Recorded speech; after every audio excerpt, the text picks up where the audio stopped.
Hi, I'm Kathy Davidson. I'm here with my son Jacob. This is another episode of All the Ride Moves. Today we're going to explore a little further this little guy that I showed you guys last time. This is our stick figure rider. There's even a horse this time. I'm such an artist, aren't I? So this drawing is to show you the angles of the rider's body. Okay, generally we talk about several different angles when we're teaching, and also when you're up there riding you need to be aware of these things. So the upper body angle is the torso to the horse's neck. All right, and that whole angle will change a great deal for 2 point. Okay, you'll tip that angle forward. Your hip angle is here at your buttocks, right, at the where you sit on it. That angle is going to change a great deal as well. Not necessarily in relationship to the horse, but it will close and open a great deal. Your knee straightens when you stand on your foot, and it bends when you sit down in the saddle. Concept, right? Your ankle is actually a great mover. It's going to do a lot of different things. You can push down on your toe, you can stand up in your stirrups, you can push your heel below the stirrup iron. That angle does change a great deal. These angles are your shock absorbers when you're on a horse. Stiffening any of those angles is going to make you ride roughly.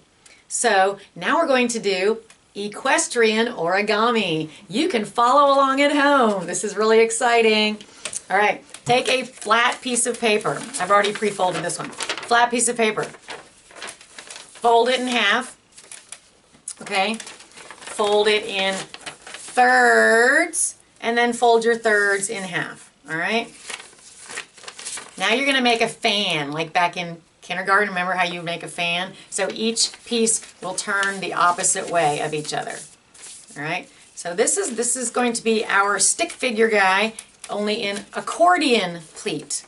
All right. So if you do it from the side, it looks a little bit like our accordion guy here. Okay. So this is the ankle, this is the heel down here with the toes up. This becomes your knee, this becomes your hip angle, this is your chest, these are your shoulders back, and this is your head.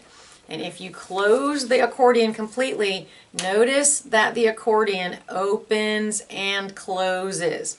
Origami, equestrian origami. So if you are, this is an upright rider basically, all right? And if you are riding in a canter, right, or if you're doing a sitting trot, there's a great deal of this that goes on to help keep you flexible in the saddle.